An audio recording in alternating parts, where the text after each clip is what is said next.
आज की इस क्लास में मैं आपको एलसीएम और एचसीएफ निकालने का बिल्कुल बेसिक तरीका बताऊंगा। चलिए तो बिल्कुल बेसिक लेवल से इसको पढ़ेंगे।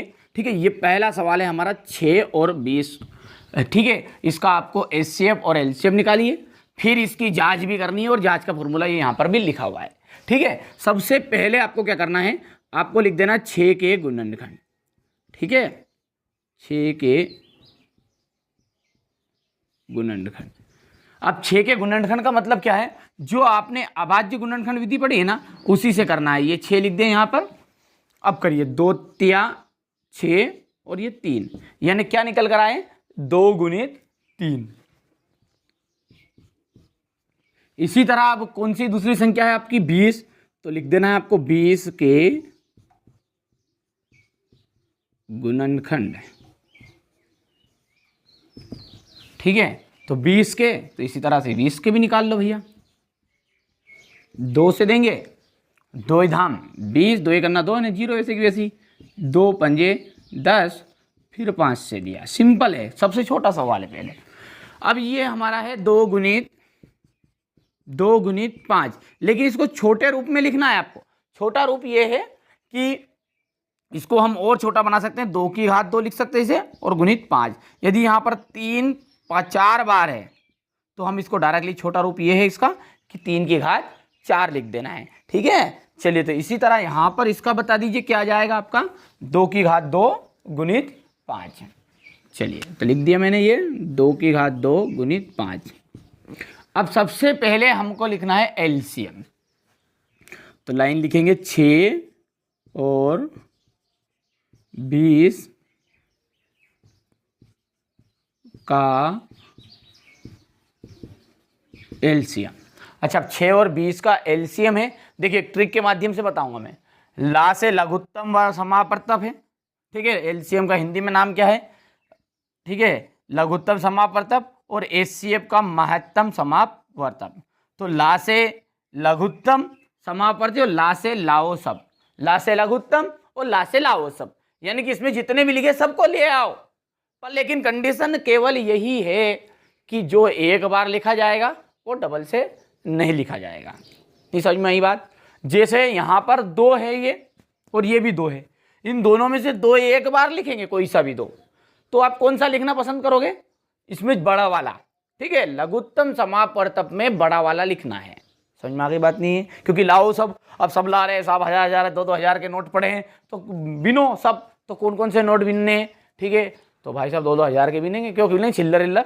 ठीक है, तो इसी तरह से यहाँ पर भी जो 2 है, ये यदि ये सवाल रहता 3 की घात 2 गुणित 5 और 3 की घात 5 गुणित 7, तो इसमें से कौन सा 3 चुनना है, 2 घात वाला कि 5 घात वाला, तो आप बोलोगे कि बड़ा तो कौन है, 5 घात वाला है। ठीक है, तो इसी तरह यहाँ पर भी ले आओ सभी को। अब पहले वाली 2 की है, पर 2 कौन सा लेंगे हम, 2 की घात 2 वाला है, फिर 3, फिर ये 5। ठीक है, इसको हल कर लो, 2 दूने 4, 4 त्या 12 और 12 पंज हो जाएगा 60। देख लीजिए, क्योंकि 2 दूने 4 और 4 त्या कितना हो गया 12 और 12 पंजे 60। ठीक है, इतना तो हो गया। अब अगला है 6 और 20 का एचसीएफ।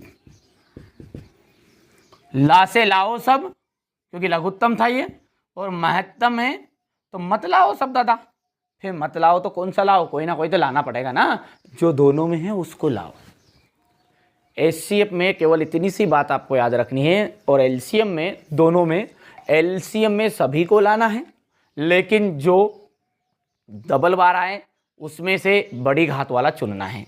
ये चीज़ें क्लियर है। और बाकी जो एक बार है उसको तो लिखना ही है, ये 3 भी लिखा 5 भी लिखा सब कुछ लिखेंगे, पर इस तरह एचसीएफ में नहीं करेंगे, क्योंकि इसका मतलब होता है महत्तम समापवर्तक। और ट्रिक क्या है हमारी, मत लाओ सब। फिर किन को लाना है, जो दोनों में हो।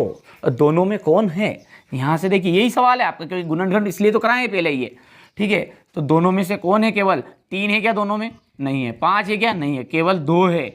और दोनों में से 2 तो लेंगे, लेकिन कौन सा 2 लेंगे, जो छोटा है। ठीक है, लघुत्तम में बड़ा वाला लेंगे और इसमें छोटा वाला, तो कौन सा छोटा छोटा, ये, ठीक है। जैसे एक गुणनखंड और मैं लिख के बता देता हूँ, यहाँ पर आपको समझ में आ जाएगा ऑटोमेटिकली। जैसे ये 3 गुणित 5 गुणित 7 गुणित, ठीक है, और यहाँ पर है 11 की घात 2, और यहाँ पर है देख लीजिए 9 नहीं लिखेंगे, थोड़ी ये 2 लिख देंगे, 3 लिख देंगे, ठीक है, और इसके बाद में यहाँ 11 की घात 4 लिख दिए। अब बताओ इसका यदि हम एलसीएम की बात करें तो बताइए इसका एलसीएम क्या होगा। एलसीएम समझ रहे हो आप, क्योंकि जो लाओ सब, लाओ मतलब सभी को लाना, यहाँ से 3 आया तो 3 दोनों में है क्या, अब यहाँ तो दोनों ही बराबरी के हैं तो कोई से 3 लिख दो। फिर 5 की बारी, 5 है क्या इसमें, नहीं है तो यहाँ तो लिखा आएगा ये 5, तो 7 है क्या, नहीं है, फिर भी लिख दो क्योंकि लाओ सब है। 11 की घात 2, 11 है क्या, कहीं ना कहीं है, तो ये एलसीएम में तो बड़े वाला लेना है, 11 की घात 4। फिर इधर देखो 2 है क्या, ठीक है, 3 हो गया और ये हो गया, तो ये हो गया आपका एलसीएम। लेकिन इसी सवाल का यदि आप एचसीएफ निकालोगे तो इसका एचसीएफ क्या निकलेगा, दोनों में जो हो, तो पहले तो 3 है, एक तो गुणित, इसके अलावा 11 और है।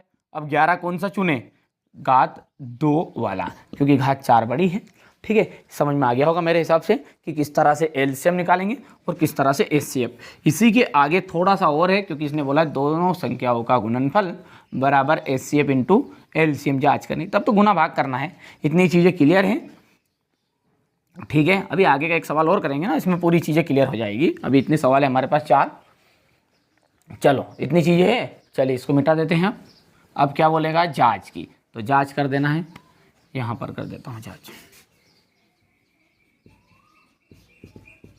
जांच का फॉर्मूला क्या है, दोनों संख्याओं का गुणनफल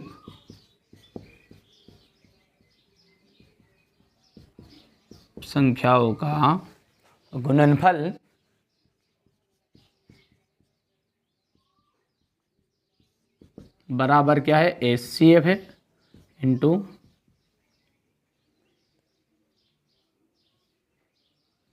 एलसीएम है। दोनों संख्याएं कौन सी है आपकी, वो दोनों संख्याएं थी 6 और 20, तो यहाँ लिख देंगे 6 इंटू 20 बराबर। इसी तरीके से करना है स्टेप, कॉपी में भी आपको बता दूंगा किस तरीके से आपको एग्जाम में करना है, घबराना नहीं है, बिल्कुल आपकी पूरी हेल्प की जाएगी, वो भी एकदम फ्री, ठीक है। एचसीएफ क्या है, एचसीएफ निकल कर आया 2 इंटू एलसीएम क्या है, एलसीएम है आपका 60। अब यहाँ देखिए 6 दूने 12, 0, 6 दूने 12 और 0, यानी कि ये जांच यदि यहाँ पर दोनों इक्वल आए तो यानी आपका एलसीएम और एचसीएफ दोनों ही सही है, ठीक है। तो ये तो पहला सवाल था। आंसर की लाइन कैसे लिखोगे आप, कभी कभी क्या होता है एग्जामिनर 1 नंबर काट देता है, हाँ आंसर की लाइन नहीं लिखोगे तो ये सिस्टम तो आपको जांच उठा के यहाँ से करनी है, ठीक है। अभी सबसे नीचे की लाइन यहाँ पे लिख देते हैं, अतः किसका 6 और 20 का एलसीएम तो कितना आ गया है, 60 आ गया है, कोमा करके एचसीएफ कितना है, 2 है, क्योंकि ये तो जांच की, 120 मत लिख देना, ये तो जांच करिए, यहाँ है आंसर तो, ठीक है। एक तो 60 आया था और एक 2 आया था। चलिए स्क्रीनशॉट ले लो अभी तो, ठीक है। दूसरा सवाल करेंगे, हो गया। चलिए अगला देखते हैं।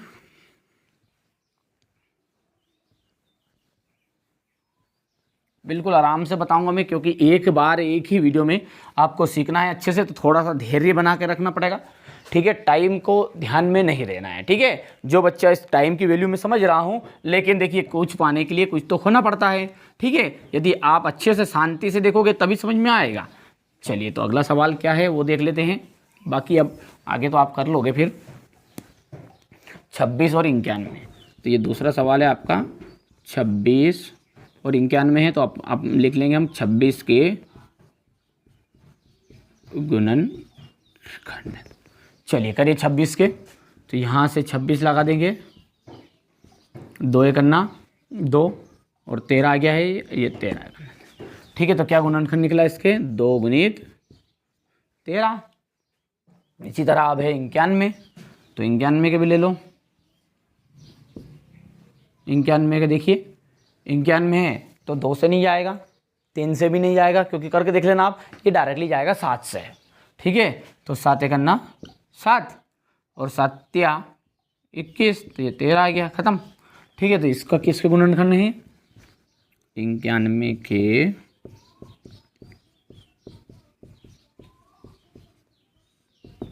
बोलो 7 गुणित 13। अब स्वयं को करना है, मैं थोड़ा कम बोलूँगा, अब थोड़ा आपको करके बताना है। ठीक है, कौन सी लाइन लिखूँ यहाँ पे आगे? 26 और 91 का एलसीएम। बोलिए।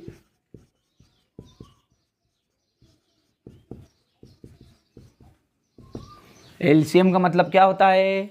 लाओ सबको ले आओ। तो सबको ले आए तो भाई साहब 2 आया, लेकिन जो 2 बार है जो दोनों में है उसको एक बार लिखना है, वो भी बड़ा वाला। ठीक है, तो बड़ा तो है ही नहीं, दोनों एक जैसे हैं, तो 13 लिख दो गुनी 7। बस इसको हल कर लो। ठीक है, 7 दूनी 14 हो गया है, और ये 13 और ये 14 है। ठीक है, 14 दूनी 18, 14 42, ये 4 आ गया, 14 14 14 और 4 18, 182 आया। ठीक है, और अगला क्या है? 26 और 91 का 26 और 91 का एचसीएफ कितना हुआ? एचसीएफ मैंने बता ही दिया है कि मत लाओ सब, क्योंकि माँ से महत्तम समापवर्त और मत लाओ सब।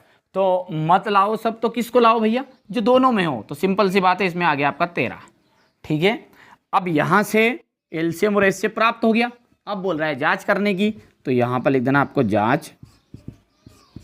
ठीक है, सूत्र लगाओ,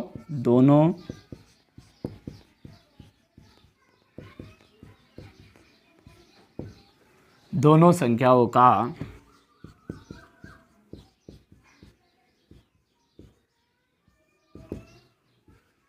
LCM into HCF. HCF into LCM किसी तरह भी लिख दो, कोई दिक्कत नहीं है।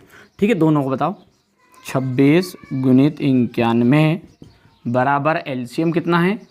यहाँ से 182 आया है, और इंटू 13 आया है, यानी कि 13 आया है। यदि हम दोनों का गुना करेंगे, तो मैंने पहले से यहाँ पर आपका समय बचाने के लिए करके रख लिया था। दोनों का जब गुना करोगे ना आप, तो 2366 आ जाएगा। कितना आ जाएगा? 2366 बराबर 2366 करके देख लेना। ठीक है, तो ये आपका सवाल इस तरह का है। अतः वाली लाइन मत भूल जाना, क्योंकि एग्जामिनर 1 नंबर काट लेता है जांचने वाला। ठीक है, तो अतः 26 और 91 का एलसीएम, तो एलसीएम आ गया आपका 182, और एचसीएफ कितना है आपका? 13 आया है। ठीक है, बस ये हो गया आपका आंसर। ठीक है भैया, तो ये मैंने तरीका पूरा बता दिया है सवाल का। ये आप यदि एग्जाम में करके भी नहीं आओगे ना, ये रफ कार्य में कर दोगे तब भी सही है, और यहाँ भी कर दोगे जब भी सही है। इतना तो आपको करना ही है। ठीक है, स्क्रीनशॉट ले लिया है। बाकी जो 2 सवाल बचे, 510 और 92 वाला, और 336 और 54 वाला, इनको आपको स्वयं को करना है। उत्तर जो भी आए कमेंट में आपको जवाब देना है। ठीक है, चाहे गलत आए सही आए, तो क्या होगा उससे आपको कोई गलत भी हो जाएगा तो मैं अगले वीडियो में बता भी दूंगा।